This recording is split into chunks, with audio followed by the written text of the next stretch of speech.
bulshada miyiga iyo dhaqanka bulshada magaaladu aad bay u kala gedisan yihiin ama ay u kala duwan yihiin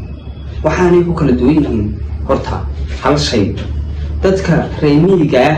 ee bulshada miyiga ku dhaqan ahaan waxa ay aaminsan yihiin waa dad runta isku sheega oo hebelkaasi waxaanu hayn maanta kuma sheegan karo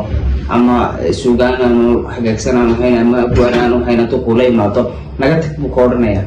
oo kii kaa runta u sheegaya waxaa jirta bulshadaasi waxa weeyaan waa dad runta isku sheega bulshada reer miyiga halka bulshada magaaladu aanay runta isku sheegin ay munaafaqad iyo hebel waxaanu hayn wuxuu doono la soo istaagayo mid hadal iska akhrinaya abwaantaa lahayo saxabka loo tumayo mid aan injineer ahayn injineer ku sheegayo taytaladaas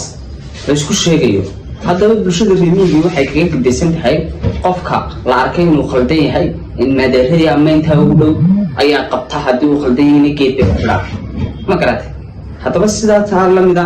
ayaan sheeko waxaan soo qaadan doonaa sheekada arooska miyiga ee hawdka ka dhacday habeenada ka mid a ayaadu arooska sida dhaqanka waxa yimaada nin la yiraahdo waxa weeyaan waa askari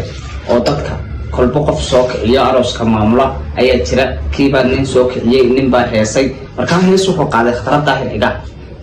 heestii markuu qaaday uu si macaan iyadoo dadka ay u dhageysanayaan ayaa nin bulshadii ka mid ah ayaa xagga dambe ka soo kacay markaa ninkaasi wuxuu sitaa burbuu sitaa iyo cumaamad waxa la isleeyahay dhaqan ahaan qofku markuu soo kaco qofkan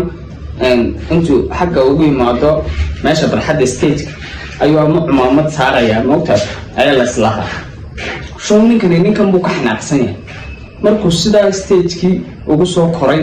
ayuu bartaa madaxa bur kaga dhuftay welibana wuxuu u raaciyey maceebta khatarada baa lagu abuuray haddaba waxaan leeyahay sidaas lamida inaan kan yaray la leeyahay catoosh ee aan wanaag laga dhageysanahayn aan wax faa'iido leh aan fan laga dhageysanahayn dhaqan xumo ah waxaan leeyahay awlaadul caasima caruurtii reer Hargeysa ee weliba reer Sabaxreed waxaan leeyahay mid dhigtaa ku dhufta ayaa la waayay yiraahdaa ma ceebta fanka lagu abuuray socdaalo ilaahay